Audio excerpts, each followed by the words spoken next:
Okay, it's time to commit. 2024 is the year for prioritizing yourself. Begin your new smile journey with Byte, and you could start seeing results in just 2 to 3 weeks. Just order your at-home impression kit today for only $14.95 at Byte.com. Byte clear liners are doctor-directed and delivered to your door. Treatment costs thousands less than braces, plus they offer financing options, accept eligible insurance, and you could pay with your HSA, FSA. Get 80% off your impression kit when you use code WONDERY at Byte.com. That's BYTE.com. Start your confidence journey today with Byte. Acast powers the world's best podcasts. Here's a show that we recommend. What is The Briefing Room? It's a behind-the-scenes look at how the criminal justice system works and the lives of the people within that system. If you love true crime, well, these are the real people who do the job every day of making sure justice is served. Hi, I'm Detective Dave. I'm Detective Dan. Together we have decades of experience in local law enforcement, a profession that we think is often misunderstood. So we're going to explore how to do it right, and we won't shy away from when it's done wrong. These are stories you'll hear nowhere else. Unique, frank, and unvarnished. From the team that brought you Small Town Dicks, this is The Briefing Room.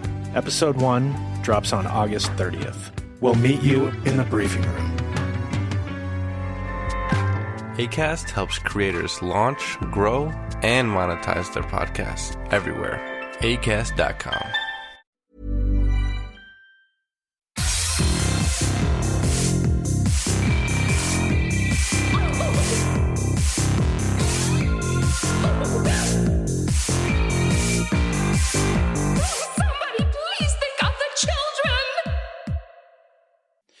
And welcome back to Little Cuts, our weekly mini-sode where we dig into things that we've been watching recently. I'm Terry. And I'm Mary Beth. This week we are talking about a Japanese rape revenge film, Exploding Teenagers, an Uruguayan thriller, and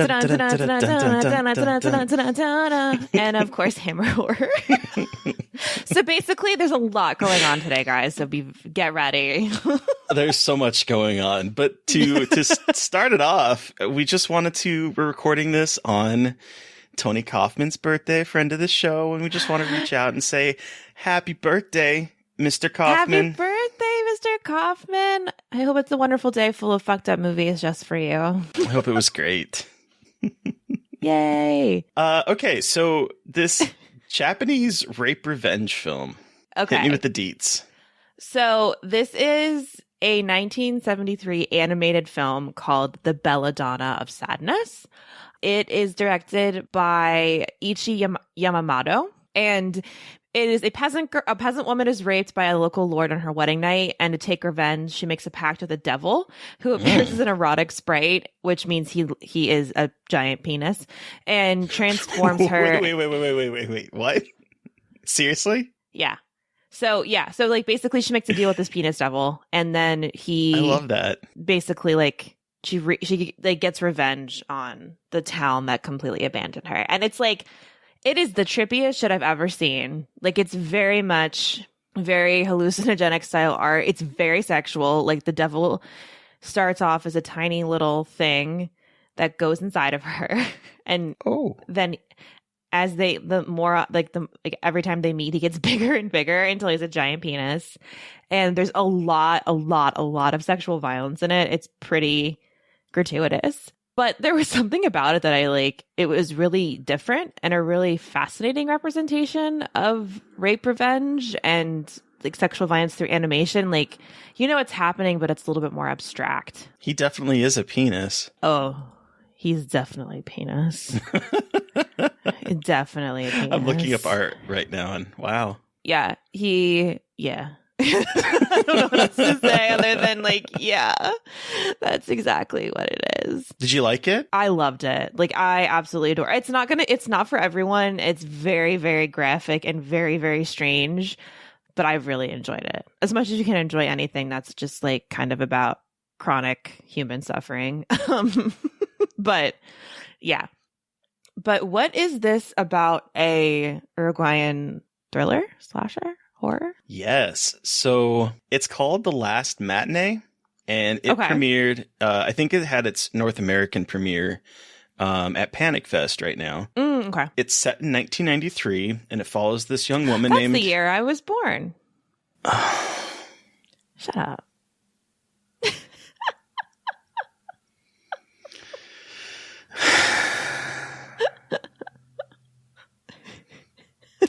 Sorry.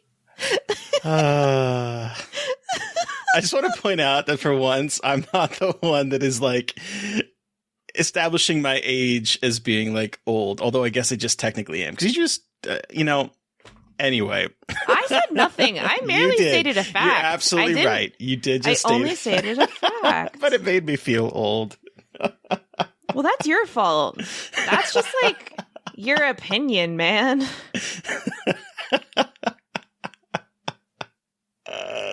Wow. All right. So this was set when I was 12. And it follows a young woman named Anna who is studying for an engineering degree. And she has a part-time job as a projectionist at this old classical theater where her father works. And she has studied under him since she was like 5 years old. So she knows how to run it.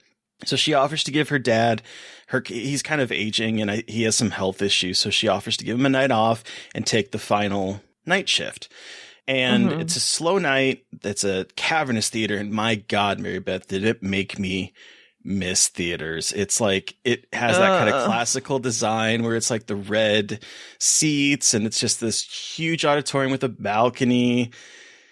And you could almost like smell the stale popcorn smell. Like it just gave me such a desire to be back in the theaters. Like it made me realize it.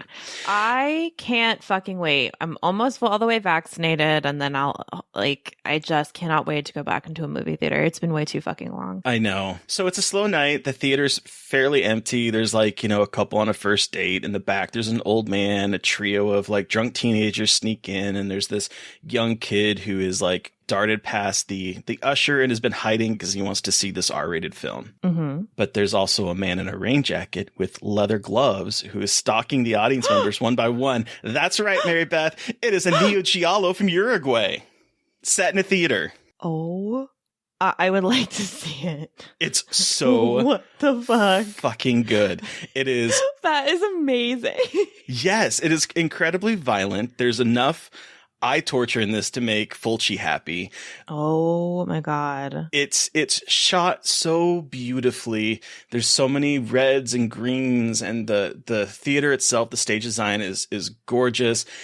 This movie fucking rocks. And I gotta say, yeah. It just was announced this week, I believe, actually, that Dark Star Pictures has picked it up, and they've been picking up some very interesting films. They really have. Dark Star's been kind of killing it, though. I feel like they're picking up like I feel like they're the new ones, like picking up the cool, weird, like debut features or like lesser known features and making them pretty big. Like they did Honeydew, right? They did Honeydew. They did Private Chat, PVT Chat. Oh my God, PVT Chat is so good. Attack of the Demons. Oh yeah, wow. They're really grabbing like some cool shit. And this seems like right up their alley. It's like high concept. It's gory. Oh my God, it looks beautiful. It is beautifully shot. This movie I absolutely loved. It surprised the hell out of me how much I really enjoyed this film. That's amazing. You said man in a leather jacket and gloves, and I was like, oh my God, is it a giallo? I know. And you can tell that like Fulci and Argento and some of the other Italian horror maestros, like you can tell that this is definitely an inspiration for them, as well as like some theater set horror like Demons, which is an Italian horror film, but also like Popcorn from the 90s. Like it really... It's phenomenal, and I cannot wait for everyone else to be able to see it. I'm so excited. That sounds phenomenal. But speaking of gore, let's talk about Exploding Teens. I finally watched Spontaneous. Did you love? I loved it. I cried like a baby. Oh, I know. Oh my God, it's so beautiful. I did not know that kind of movie was going to punch me in the gut and grab my heart and to make me cry at like 2 a.m. I'm telling you, it's definitely one that like weaponizes the young adult tropes and like sucker punches you with them. I love it. Like the stress of existing just like is like translated into just randomly exploding teens. Yeah. It's so accurate for both now and being a teenager in general. Yeah. But it is so sad and so well done. And I was telling Terry this. I compared it almost to a new version of Juno, not in subject matter, but like in the way that the characters are written and they talk and kind of as dry humor, but like warmth that goes through it. So I kind of got Juno vibes in terms of like how it tries to be kind of hip and funny. So I absolutely adored it and I cried, and the performances were absolutely phenomenal. Oh, I just loved it. It's so good. It's so good. And I, honestly, like you can see why now it was like in my top 10 from last year. Yes, 100%. It would have been in my top 10 last year. I figured it'd be right up your alley. And I love that people are discovering this now as it's like, hit Hulu and is, progressing outward, because it's so good. I'm glad you loved it. Me too. And I just want to say quickly, I also watched Jason X. So you've seen what, 1, 2, and 10 now? Yep. What'd you think about it? It was fucking ridiculous. I knew nothing about it, and I did not realize like it was in the future. Like, I don't know how I thought he was going to get into space, but it was not this way. It was not this way at all. That's all I really have to say. It was like a Thursday night, and Steve just looked at me and goes, "You want to watch Jason X?" And I was like, I do. I really do. Also, I'm very glad I'm marrying you. Had he seen it before? Yes. He was like, it's so fucking stupid. I'm like, I'm so excited. So we watched a really stupid fucking movie, and it was so much fun. I love that, though. I haven't seen that one in forever. I should go revisit it. It's pretty fun. Like, it's dumb, but it's a fun watch, which I was happy for. But speaking of dumb watches, though I don't know if it actually is dumb, what is this movie, if people don't know already? Oh my God. Tell me everything about Mortal Kombat. Is it good? Yeah. Yes, it is. It's I mean, I guess good's a strong word. Is it fun? It's probably a better way to put it. It's a lot of fun. It starts so so it starts with a cold open set in like I think it's the 1600s, where in mortal form the guy that would become Sub-Zero shows up at Scorpion's, the guy that would become Scorpion's house, and basically kills his wife and his son, and then kills him. And his daughter, he doesn't know that he had a daughter, and Raiden comes in and takes the daughter and escapes. And then it cuts to now, where we follow this cage fighter who his only knack is that he can take a beating. He's not a very good fighter, but he takes a beating. And so he gets paid basically to be a punching bag in these cage fights. And he has this Mortal Kombat symbol on his belly, or his like chest, I think. Yeah, it's on his chest. And then Jax shows up one night at a fight, and all of a sudden they're on the run with Cole's family, his wife and his daughter, because Sub-Zero is after him, because he is trying to kill all of Earth's champions before this 10th tournament would come and potentially open up the gates to Outworld and cause chaos and destruction that would rain down on Earth. And so the evil guys are basically cheating and trying to, under the assumption that if they can kill everyone before there's a tournament, they'll win by default.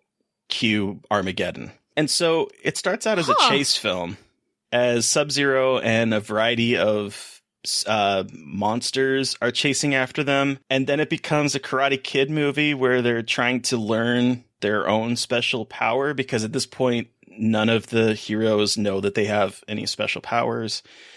And then it turns into the kind of tournament movie that you're expecting. But it plays out in 3 different kinds of parts, really. Oh. And it just sort of, because most of it is a chase film, it sort of just introduces characters and then runs with it. So if you don't know your Liu Kangs or your Sonyas or your Jaxes or your Raidens or your Melinas or your Goros from anyone else, you will just be seeing people show up in like a blaze of glory and not really know what's going on. So okay, so they're like hoping that you're familiar with the franchise. Yes. Or at least they made it people who are familiar with it. Okay. Because there's not a whole lot of time for character development. There's not a whole lot of time for any of that kind of stuff.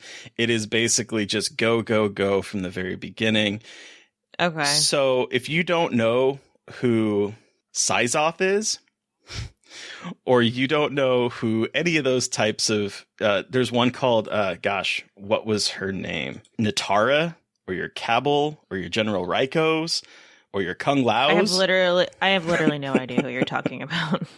They will show up and you'll be like, okay, who are these people? And that's about all we have to go on. But fans of the series will be like, oh God, that's Natara, who I didn't know existed. I had to actually Google to see who she was. Oh, okay. That makes me feel better. I was like, I know a decent amount, but I guess I don't know that much. So the fights are really good. The action is really good. I think that they so Cole is the main character and they created him for this movie. And he's not as interesting as any of the other characters in the movie, which is unfortunate. But I will also say, though, that it's kind of refreshing to see this big budget action movie where most of the cast are people of color. Fuck yeah. And that's pretty fucking amazing. That is really fucking amazing. Sweet. Oh my God. So, yeah. That's amazing. It's a lot of fun. And if you're listening to this on Friday, it's already out for you to watch. So enjoy it, y'all. Mortal Kombat! Okay. So now on to Hammer Horror. This week's Hammer Horror. Terry, what do we watch? Well, not to take the whole energy out of the room, because we've talked about some really weird and exciting types of films right now. We watched Hands of the Ripper, and I'm so bummed because I was so excited. I was like, yay, we're gonna watch it. I'm so excited. And so it's about Jack the Ripper. Comes home one night as he's being chased through the streets. His wife discovers that he's Jack the Ripper, kills his wife in front of his daughter. And then I don't know what happens to him. He just sort of vanishes. Disappear. Well, because the real Jack the Ripper. Okay, I have a lot of feelings about this because of Jack the Ripper, whatever. But Jack the Ripper supposedly disappeared and they never found him. So I think he just escaped, I guess, because or no one knows to this day what happened or who it was. So that I kind of just assume they did some weird and he disappeared shenanigans. I don't know. And then we cut 2 years later, and she is now a young woman who is working for a fake psychic / madame. Yeah, the madame part I wasn't really expecting. And she sells Anna's virginity to a member of parliament, which is gross, to put it extremely lightly. And the gender politics in this movie are kind of gross. Ooh, I have so many problems with the gender politics of this movie. This poor girl who has gone through unbelievable trauma is, she has what they're calling a split personality, everyone's favorite. And it's not even about her, which was, I think, what was most frustrating. It was mostly about the men trying to figure out what's wrong with her and be why is she committing these murders? We have to cure her. So she's treated kind of like an object, and she's always either asleep or under the influence of her father. Ugh. And then this guy who was her father figure kisses her at the end, and it triggers her. And then it triggers her personality change. It just means her trauma was triggered. And then every time her trauma is triggered, she stabs somebody, which is my favorite because most of the time, where the fuck do those knives come from, Terry? Where the fuck does she get all these knives? What, you don't just walk around with hidden knives in your nightgowns and your dresses? I have never in my life done that, but I guess I'm just missing out. I mean, obviously. I was dying. I was like, where is this woman getting all of these weapons? Now, I do have a question. Because I wasn't quite sure from what you were saying. Do you think that she did have a split personality in the movie, or do you think she was being possessed? I don't think she did. I think she was actually possessed. But okay, I was, me too. I was just curious. I was just saying like split personality in scare quotes because that's what everyone else was saying, and it was like, oh, this woman is crazy. But no, I think she was possessed. 100%. Okay. I mean, that was my reading too. I just wanted to verify because I'll be honest, this movie was kind of boring. Yeah. And there were times where I did find myself sort of focusing on other things. I'll be honest. Yeah. Now there was this really, I mean, the kill sequences are kind of fun. I thought they were fun. I think they were pretty creative. And the thing is, like, I love a killer, like a lady killer. But she was not a fun lady killer. She was like a poor young girl who had just been absolutely traumatized. And she really had like absolutely no autonomy over her body, regardless of if she was like triggered and possessed or if she was hypnotized and asleep. Yeah, she spends her waking hours pretty much just being told where to go and what to do and go here, go there. Go, you need to be at this fancy dance. You need to be here. You need to be there. And then she spends her sleeping hours either sleeping or murdering people. So, like, she doesn't feel like she has very much agency in the film. Mm-hmm. And I really thought the relationship between her and the quote-unquote kindly psychiatrist that lets her in his house was really kind of gross, especially from the very beginning where she's being given a bath by the housekeeper and he just walks in and she's like, oh, it's okay. It's just the doctor. I'm like, no, this is kind of gross. This whole movie really was kind of gross. It was. It was kind of gross. Yeah. A movie like this shouldn't have such a cool name. Yeah. But also like, okay, Jack the Ripper is, Jack the Ripper, like conspiracy theories, I'm obsessed with. I think they're wild. I love Jack the Ripper is really like one of my favorite true crime things.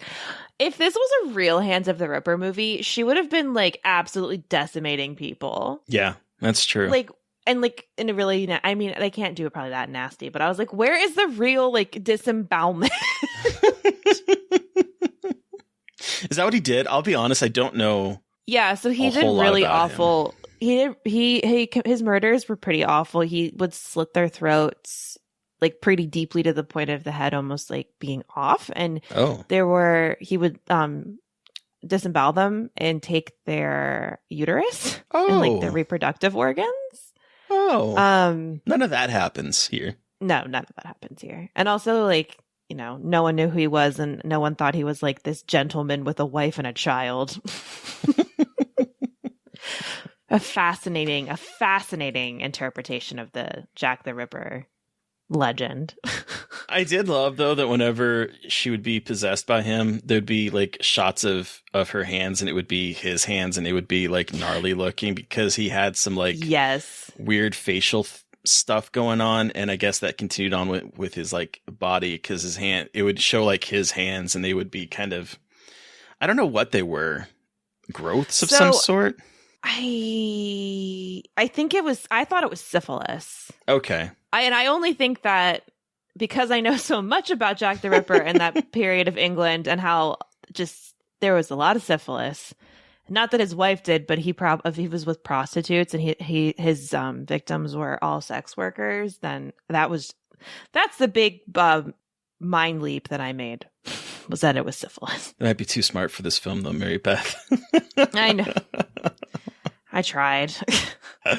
Yeah, so this is probably my least favorite of the Hammer horrors that we've watched. Honestly, you know, I think it seems like when they're going for the gothic type of movies, they seem to do really well.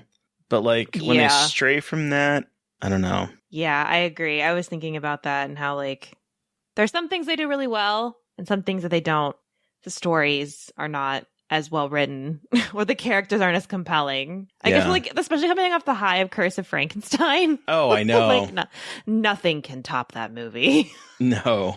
Anyway. Yeah. So, okay. So that was Hands of the Ripper. Terry, what Hammer horror are we watching next week? Next week, I think we might be finishing up our Hammer horror deep dive for right now, at least. Hopefully we're ending on a high note. I know a lot of people like this one, or it's been like reappraised recently, I should say. Dr. Jekyll and Sister Hyde from 1971. I'm so excited. I know that friend of the show, Drew, who was on the podcast, Talk About Psycho, she named her business Sister Hyde after this movie, and she really speaks very highly of it. So I'm very excited to finally watch it, particularly after her recommendation. Yeah, me too. And then, Mary Beth, who are we talking to on Monday? On Monday, we are talking with Travis Stevens, the co-writer and director of Jacob's Wife and also the director of The Girl on the Third Floor. Yeah. And we are chatting about Night School. Oh my God. Turning 40 this year. And y'all need to be watching this shit. This movie is good. Oh my God. I just got the Blu-ray in the mail. I have to go pick up the Blu-ray from the front desk because I just got here. I ordered it when we were talking. This movie is so good, guys. I'm so excited to have you hear the episode and rediscover this movie because it deserves so much more attention. And it was written by a woman. It was her first and only movie. So, oh my goodness. I'm so excited. It's a good episode too. And I know really like we good. say that all the time, but like this one, I had a lot of fun discussing this movie with Travis. Like, this is as much excitement after I watched Black Christmas. Yeah. So, yes. Yes. Yeah. So imagine like that level of hype. Oh my God. Sorry. And now I'm like thinking about night school. So listeners, though, you've heard from us. We want to hear from you. Have you watched one of the films we talked about this week and have thoughts? Do you have suggestions for what we should move on to after Hammer Horror? Send us an email at scarredforlifepodcast@gmail.com, or you can reach out to us directly on Twitter. I am at MB McAndrews. And I'm at Gailey Treadful. And of course, don't forget to follow the podcast on Twitter at Scarred Podcast. And please give us some reviews, some ratings, and make sure to hit that subscribe button. I'm going to turn into a YouTuber. I'm pointing down on the screen as if there's a subscribe button right there. Smash it. Smash that subscribe Smash button. that like. Hit that subscribe.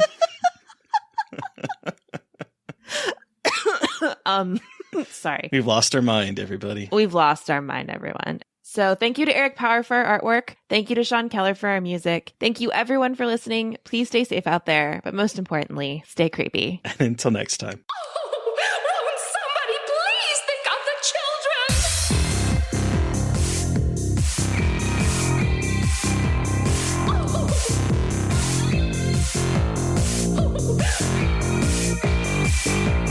Somebody please think of the children.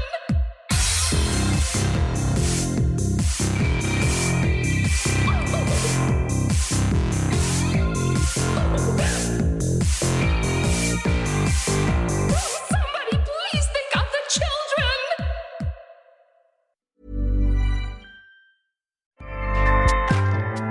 Acast powers the world's best podcasts. Here's a show that we recommend.